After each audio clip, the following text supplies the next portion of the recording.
when I took my first course in 1982, which was in Olympia, Washington, Evergreen State College, Andrew Jeeves was the main teacher. He was the teacher, and he was the illustrator for all of Bill's early books, Yeah, including great illustrations. yeah, great. And so when I took my course from him, he drew the whole course basically, which was Wow. just fantastic.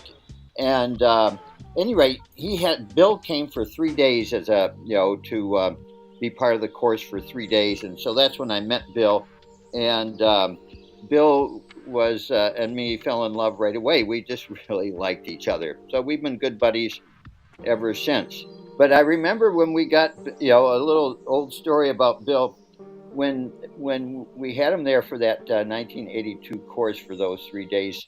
I think the first night he was in town, my friends lined up this giant pickle tub that had been turned into a hot tub, and we had like 25 permaculturists, all naked, including the gal, all in this giant hot tub, and there was some booze and a lot of singing.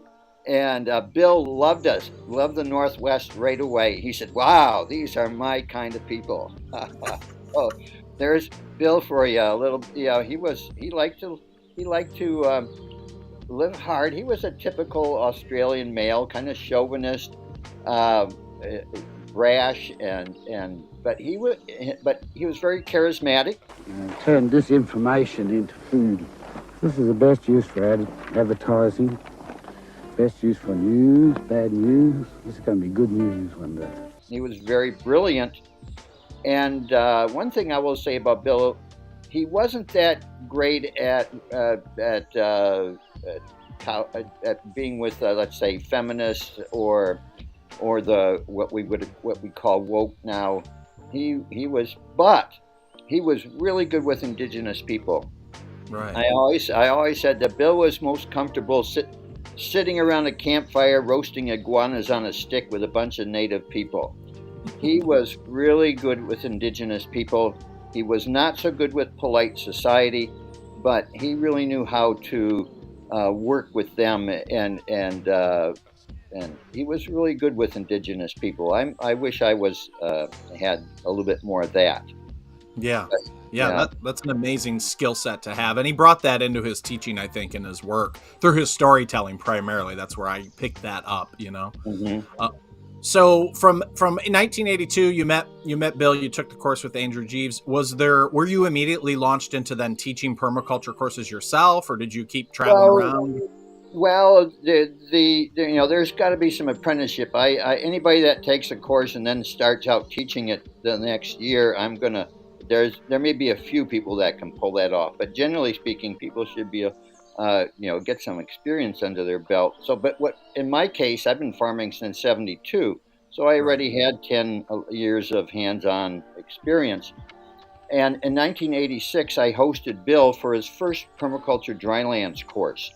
And I had requested Bill. I said, we're in the semi-arid eastern Washington, 15 in, anywhere from our lowest rainfall area is 5 inches annual rainfall on up to 25, most of that part of the state. So it's semi-arid. And I said, Bill, would you come and teach a course specifically for drylands, for us people in the drylands? And he said, yeah.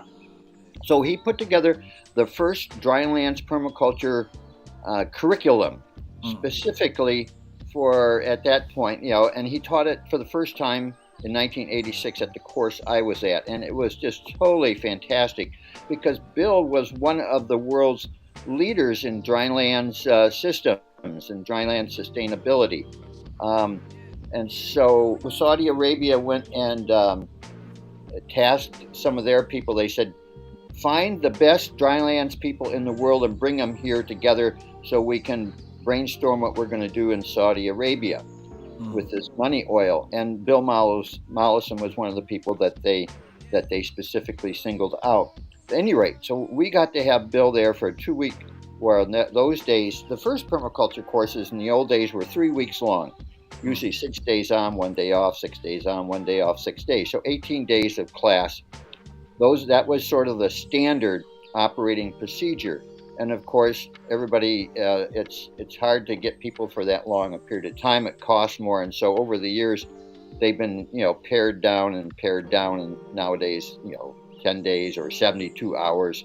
We when we did those early courses, it wasn't like, we started at 9 and ended at 5. They were basically an immersion. We were there all the time. Almost all of them were residential in person, of course, and so we were doing it all evening long as well. So anyway, Wow. so the course was 18 times 10, like 180 hours, Wow. basically. So way different than the truncated form that most people are getting today. Um, and so, at any rate, so I went through that course, and then in 1988, I was part of the bioregional movement when it really got rolling as well. And so I went to the first bioregional North American Bioregional Congress in 1984, and then I went to the third one in just north of Vancouver, British Columbia, in 1988. And so I had this idea: I'm going to have put on a bioregional permaculture design course that melded the two together, bioregionalism and permaculture. And so I wrote Bill and I said, Bill, I want to teach a permaculture design course. This will be my first one. Do you approve? Is that okay? And so Bill wrote back and he said, go for it. I give you my blessings. So I had, the Bill's personal blessings on starting my teaching career, Yep. which I taught quite a bit for quite a few years there. I taught 3 of Jerome Osentowski's, I think the 4th, 5th, and 6th one of his ongoing series, which became the longest running permaculture design course in the world, on an annual basis. And so far, right now, I haven't taught a permaculture design course in quite a few years. It seems like maybe 10. So my career may be over. I may possibly come and do another one, but I've done 40 courses now. And I also took Max Lindiger and Lee Harrison's advanced permaculture design and advanced permaculture teaching courses.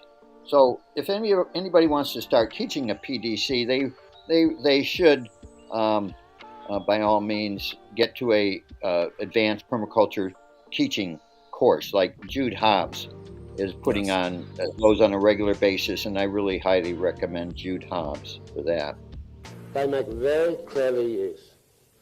All desert peoples are expert animal carcass analysts, and they cut out all the organ meats first and share them up amongst different age and sex groups. The women get all the liver. The adrenals are given to the children together with the phospholipids from the brains. The men get all the testicles and the penis. I mean, it's very morose sitting there eating a hen's block penis. It's tough. It's not particularly tasty, but it's got to be good for you. I was quite chuffed, I was sitting out in the Kalahari with all these guys, and they, get the testicles out of the hen's block, cut them in 6 bits, and give me one almost. I thought, oh, that's great. They regard me as a breeding male. I thought, oh, what a compliment,